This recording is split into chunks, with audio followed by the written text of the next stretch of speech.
నమస్తే. ఇన్నాళ్ళు నన్ను సపోర్ట్ చేస్తూ, ఎంకరేజ్ చేస్తూ మీ ప్రేమని నాకు అందిస్తున్న ప్రతి ఒక్కరికి కృతజ్ఞతలు.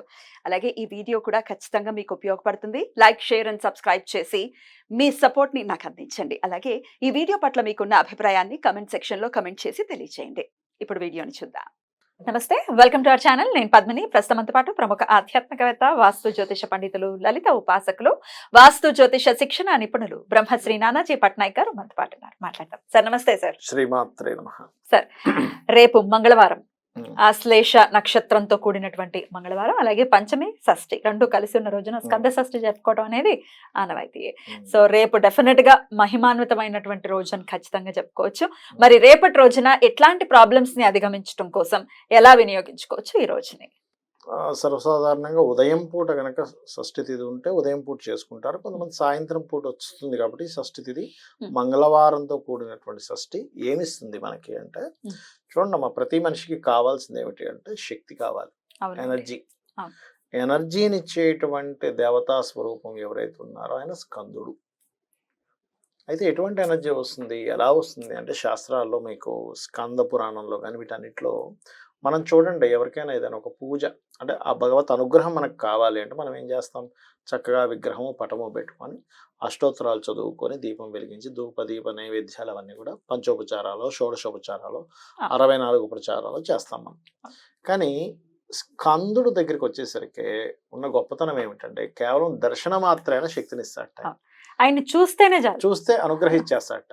ఆ రూపం అటువంటిది. ఎంత అందమైన రూపం సార్. ఆ రూపం అంత గొప్పదన్నమాట. అందుకే ఉదయం అందరినీ నేను ఒకటే చెప్తాను, అంటే మీరు నిద్ర లేచిన వెంటనే 2 ఖచ్చితంగా చూడండి. ఒకటి గణపతి, 2 స్కందుడు. మీకు ఉండేటువంటి ఆటంకాలు తొలగాలి, స్వామివారిని బెడ్రూమ్ లో పెట్టుకోవచ్చా సార్ వీళ్ళిద్దరు ఫోటోలు? అంటే నా ఉద్దేశం ఏంటంటే వాస్తుపరంగా కొన్ని ప్లేసెస్ చెప్పబడింది. వీలైనంత మట్టుకు తూర్పు మధ్య భాగం నుంచి, ఆల్మోస్ట్ తూర్పు మధ్య నుంచి మనకి వాయువ్యం లోపలే ఎప్పుడైనా ఫొటోస్ పెట్టుకోవాలి. లేదు నాకు సెంటిమెంట్ అంటే నాకు ఇష్టం బాగా పెట్టుకోవాలి అని అనుకుంటే, ఇప్పుడు నైరుతి బెడ్రూమ్ ఉంటుంది, మనం సౌత్కి తలబెట్టి నార్త్కి కాలు పెట్టి పెట్టుకుంటాం కదా. అలా పెట్టుకునే సమయంలో మన ఎదురుగా పెట్టుకోవచ్చు, తప్పులేదు. చాలా అదే చెప్పబోతున్నా, కాళ్ళు అక్కడ ఉన్నాయి కదా అంటారు. మన కాళ్ళు ఇక్కడ ఉంటే కొంచెం ఇటు సైడ్ పెట్టుకోవచ్చు, అంతే కావాలి. అయినా పైకి ఉంటుంది కదా పటం అంటే. నేను ఒకటేనమ్మా చెప్పేది ఏంటంటే, అసలు ఎక్కడ ఉండదు, భగవంతుడు అంతటా ఉన్నాడు, సర్వాంతర్యామ. కాకపోతే మనకు ఒక ఫీల్, అయ్యో మనం కాలు పెట్టుకున్న దగ్గర పెడుతున్నాం ఏంటంటే కొంచెం పక్కకు పెట్టుకోవాలి, అంతగా మీకు కావాలంటే. కానీ నేనేమంటానంటే చక్కగా ఫోన్ లో పెట్టేసుకోండి. మనందరికీ కూడా నిద్ర లేచిన వెంటనే ఫోన్ వెతుక్కుంటాం ఫస్ట్. ఎక్కడ పెట్టాము, అలారం పెట్టుకుంటాం, అలారం వస్తుందని ఫోన్ నిద్రలేస్తాం, లేకపోతే రకరకాల నైట్ ఎవరికో మెసేజ్ పెడతాం, వాళ్ళు రిప్లై ఇచ్చారేమో చూస్తాం, ఏదైనా ఫోన్ వచ్చిందేమో చూస్తాం మనం చూసుకోకుండా. అందుకని నేను ఏమంటానంటే ఫోన్ చూసుకొని చక్కగా స్కందుడిది స్క్రీన్ మీద ఉందనుకోండి, చూసుకున్నాం అనుకోండి ఒక్కసారి. అయితే స్కందుని యొక్క ఉపాసన ఎవరైతే చేస్తారో వాళ్ళకి ప్రత్యేకంగా జాతక చక్రంలో గనక సర్పదోషము మరియు కుజదోషము ఉన్నటువంటి వారికి ఖచ్చితంగా తొలగుతుంది. ప్రతినిత్యం ఆయన తొలగుతుంది.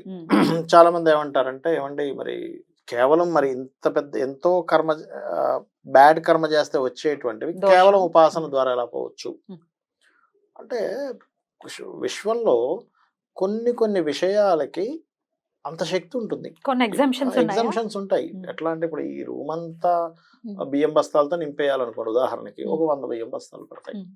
100 బియ్యం బస్తాలు ఈ రూమ్ అంతా నిండింది, కానీ ఒక ఇంత బంగారపు దాంతో అన్ని బియ్యం బస్తాలు కొనొచ్చు మనం.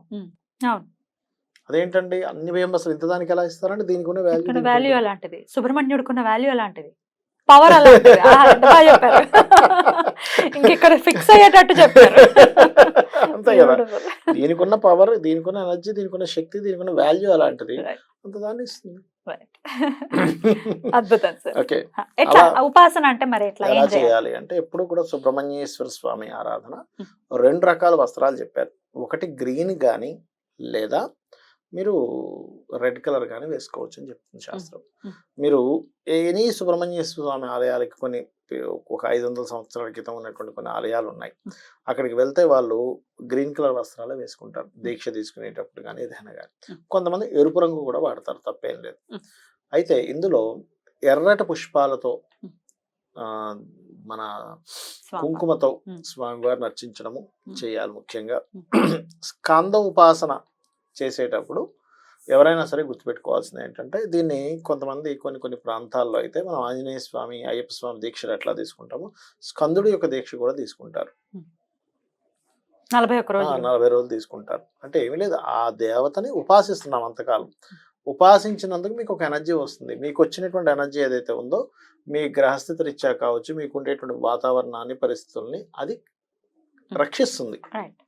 ఏ ఉపాసన అయినా మనం రక్షించుకోవడం కోసం మనం చేస్తున్నాం అంతే, సింపుల్ గా. ఖచ్చితంగా అది. అయితే ఈ స్కాంద ఉపాసన చేసేటప్పుడు ఎవరైనా ఇంకా ఉపాసన తీవ్రత పెరగాలనుకోండి, ఉదయము సాయంత్రము రెగ్యులర్ గా ఓం స్కందాయ నమః అనే మంత్రం, ఉదయము సాయంత్రం గోవు క్యారెట్స్ తినిపించడము, ఉదయము సాయంత్రము కుంకుమతో అర్చన చేయడం, ఒక్కొక్క నామాన్ని తీసుకొని అది గనక చేస్తే, నేను ఇలా చేసిన వాళ్ళలో నేను మార్పులు ఏమేమి చూశానంటే, అమాయకంగా ఉండే వాళ్ళు కూడా కొంచెం ధైర్యంగా ఉండడం, మెంటల్లీ డిస్టర్బ్డ్ గా ఉండే వాళ్ళు కూడా నాకేం కాదులే అనేటువంటి ఒక ఎనర్జీ పెరగడం, ధైర్యం పెరగడం అనేటువంటి చూశాను. ధైర్యం ఉండాలి. ధైర్యే సాహసే లక్ష్మి అని ఊరికే అంటూ అనలేదు. ఉంటాం కదా, అట్లా. అది గనక చేస్తే 100% మార్పు అనేటువంటిది వస్తుంది. అదే విధంగా సర్పదోషాలు, కుజ సంబంధించినటువంటివి ఏవైనా ఉన్నా సరే అవి కూడా ఖచ్చితంగా తొలగుతాయి. అందులో ఎటువంటి డౌట్ లేదు. రేపటి రోజున గురించి ఒకసారి మాట్లాడుకుంటే, రేపు మంగళవారంతో వస్తోంది షష్ఠి, ఆశ్లేష నక్షత్రంతో వస్తోంది. ఇంకాస్త వైశిష్ట్యం ఉంది కాబట్టి రేపటి రోజున ఆశ్లేష నక్షత్రానికి సర్పం అధిష్టాన దేవత. కుజుడు ఎప్పుడైనా గమనించండి, ఎవరి జన్మజాత చక్రాలైనా కుజుడు గనక బుధుడితో కలిసిన, శనితో కలిసిన, రాహుతో కలిసిన, లేదా పాపకత్తెరలో ఉన్న వాళ్ళలో అగ్రెసివ్ నేచర్ కానీ, సడన్ ఇన్సిడెంట్స్ ఎక్కువ జరుగుతాయి. కుజుడు పాడేయాడు అనుకోండి ఎవరి జన్మ జాతకంలోన, ఇలా ఏదో బిజినెస్ పెడతారు, సడన్ గా ఏదో డౌన్ ఫాల్ అవుతుంది, లేకపోతే ఇలా రోడ్డు మీదకి వెళ్తాడు, ఏదో వచ్చి గుద్దేస్తుంది. మార్స్ కదా, మార్స్ ఎనర్జీ నెగటివ్ గా ఫామ్ అయి ఉంది, ఏదో దెబ్బ తగలడం, ఇట్లాంటివన్నీ జరగాలన్నమాట వాళ్ళకి. అదేదైతే ఉందో జన్మజాతకంలో ఉన్న దోషము, ఈ పర్టికులర్ గా మీరు ఇందాక అన్నారు ఏమని, మరి మంగళవారం రోజు సాయంత్రం పూట ఉంటుంది కదా, అందుకే మంగళవారం రోజు ఎక్కువగా చేస్తారు. ఆ తిథి ఎప్పుడు ప్రారంభమైంది అక్కడి నుంచి కూడా చేసేది ఆనవాయితీ అనేటువంటిది ఉంది. మరి రేపు సాయంత్రం ఎలా స్వామిని ఎలా ఏం చేయమంటారు? చక్కగా ఉదయం పూట నుంచి ఉపవాసం ఉండాలని రూల్ ఏం లేదు. చక్కగా ఉదయం పూట ఏదైనా టిఫిన్ తినొచ్చు, పళ్ళు తినొచ్చు, కావాలంటే పాలు తాగే వాళ్ళు పాలు తాగుతారు. స్నానం మాత్రం ఖచ్చితంగా చేసుకోవాలి సాయంత్రం పూట. మరలా కొంతమంది ఏమంటారంటే, ఏమంటే పొద్దున్న స్నానం చేసి మళ్ళీ చేయాలని అడిగే వాళ్ళు ఉంటారు. ఖచ్చితంగా ఉంటారండి. అయ్యో, నేను చాలా మంది ఎట్లాంటి క్వశ్చన్స్ అడుగుతుంటారంటే తెలియక, నేను అనేది ఏంటంటే అజ్ఞానము అనుకోండి, లేకపోతే అమాయకత్వం అనుకోండి, ఇంకా కరెక్ట్ చెప్పాలంటే అమాయకత్వం ఏది అంటే మళ్ళీ స్నానం చేయాలి, ఉదయం స్నానం చేశాను కదా అంటారు. మూత్ర విసర్జన అనేది జరుగుతుంది కదా, అప్పుడు మరి స్నానం అశౌచం వస్తుంది, కాళ్ళు కడుక్కుంటారు కామన్ గా. అయితే మరి పూజ చేసేటప్పుడు స్నానం చేయాలి కదా. స్నానం చేసుకొని వీలున్నంత మట్టుకు ఇంట్లో అలంకరణ ముఖ్యం ఎప్పుడు కూడా. ఆయనకి ఇష్టమా? ఆయనకి ఇష్టం. అందుకే ఆయన డ్రెస్సింగ్ స్టైల్ గానీ, ఆయన చేతిలో పట్టుకోవడం గానీ చాలా అలంకరణ ప్రాయంగా ఉంటాడు ఆయన. అందుకని స్కందుడికి కూడా అలంకరణ చాలా ముఖ్యమైనటువంటిది. కాబట్టి అది చేసి, మీకు మొత్తం అష్టోత్తరాలు నాకు రావు, నా దగ్గర పుస్తకం లేదు, రకరకాల కారణాలు ఉంటాయి. ఇవాళ రేపు నెట్ లో కొడితే కూడా వస్తుంది. లేదు అనుకుంటే గనక కనీసం ఒక్క 10 నిమిషాలు, నేను 108 సార్లు ఇలాంటివి చెప్పను, ఎందుకంటే మనకు సంఖ్య మీదే దృష్టి ఉంటుంది కాబట్టి. చక్కగా అక్షింతలు ఉంటే అక్షింతలు, వీలైతే కుంకుమే ప్రత్యేకంగా ఓం స్కందాయ నమః స్కందాయ నమః అని వేసి, మీకు తోచినటువంటి నైవేద్యం ఏదైనా పెట్టి ఆ కుంకుమని జాగ్రత్త చేసుకొని ఆ కుంకుమ రోజు ధరించండి. మీరు మాట అంటూ మనసులో అయినా అనుకోవచ్చు, బయటకైనా అనొచ్చు, అంటూ చేసినటువంటి ఆ యొక్క ఏదైతే ఈ షష్ఠి రోజు చేసినటువంటి పూజ ఏదైతుందో ఆ కుంకుమలోకి వెళ్తుంది ఆ శక్తి అనేటువంటిది. అద్భుతం. అయితే అగ్రెసివ్ నేచర్ కి ఖచ్చితంగా కుజుడిని చెప్తూ ఉంటారు కాబట్టి, ఆయన కంట్రోల్ చేయాలి అంటే స్కందుడే కాబట్టి, సుబ్రహ్మణ్యేశ్వర స్వామి కాబట్టి, పిల్లలు మాట వినట్లేదు, లేకపోతే మా భర్త రకరకాల వ్యసనాల బారిన పడిపోయి మా మాట వినట్లేదు, జీవితం అధోగతి అయిపోయింది అనుకునే వాళ్ళు కూడా రేపటి రోజును వినియోగించుకోవచ్చా? ఒక మొండితనాన్ని, మొండి వైఖరిని కూడా తగ్గించేటువంటి యోగం దానికి ఉంటుంది. అట్లాగే మరొక విషయం ఏంటంటే, ఇక్కడ మనం ఇక్కడ అర్థం చేసుకోవాల్సింది ఏంటంటే, కుజుడు స్పాయిల్ అయ్యాడు, అందుకే వాళ్ళకి వైఖరి వచ్చింది. నెగటివ్ ఎనర్జీని కుజుడు పొంది ఉన్నాడు అక్కడ. పాజిటివ్ ఎనర్జీతో కుజుడికి సంబంధించిన ఎనర్జీ స్కందుడు. ఇక్కడ ఈ పాజిటివ్ ఎనర్జీ నెగటివ్ ఎనర్జీని కంట్రోల్ చేస్తూ ఉంటుంది. అప్పుడు కూడా చక్కగా ఇలాగా ఇప్పుడు గొడవ పడుతున్నారు, ఉమ్. గొడవ పడటం is కుజుడు నెగిటివ్ ఎనర్జీ, ఉమ్. పోలీసులు వచ్చి కంట్రోల్ చేశాడు, దిస్ ఇస్ పాజిటివ్ ఎనర్జీ. అంతే అది కుజుడే, ఇది కుజుడే, గొడవ కుజుడే, పోలీసు కుజుడే, పాజిటివ్ కుజుడు నెగటివ్ నెగిటివ్. Right. అట్లా బ్యూటిఫుల్ సార్. సో చక్కగా వినియోగించుకోవచ్చు. చాలా మంది ఇదే ప్రాబ్లమ్స్ తో బాధపడుతున్నారు. దురవ్యసనాల గురించి కావచ్చు, అవును. పిల్లలు మాట వినట్లేదు అన్న విషయం గురించి, ఉమ్. కుజదోషం, సర్పదోషం అందరికీ అంటే ఎక్కువ ఉపయోగపడే వాదిస్తున్నారన్నా కుజుడు పాడైతే ఎక్కువ వాదిస్తారు. అవునా? Argument. బుధుడితో కలిసిన కుజుడు అయితే ఎక్కువ వాదిస్తారు, ఆరికి ఎక్కువ ఆర్గ్యూ చేస్తారు, ప్రతి చిన్న విషయానికి ఆర్గ్యూ చేస్తారు వాళ్ళు. భరించలేము. అద్భుతం సార్. సో చాలా స్పెషల్ గా వస్తోంది ఈ రోజు కాబట్టి డెఫినెట్ గా మన వాళ్ళందరూ కూడా వినియోగించుకుని సుబ్రహ్మణ్యేశ్వర స్వామి కృప పరిపూర్ణంగా ఉండాలని మనస్ఫూర్తిగా కోరుకుంటూ థ్యాంక్ యూ సార్. నమస్తే. శ్రీమాత్రే నమః.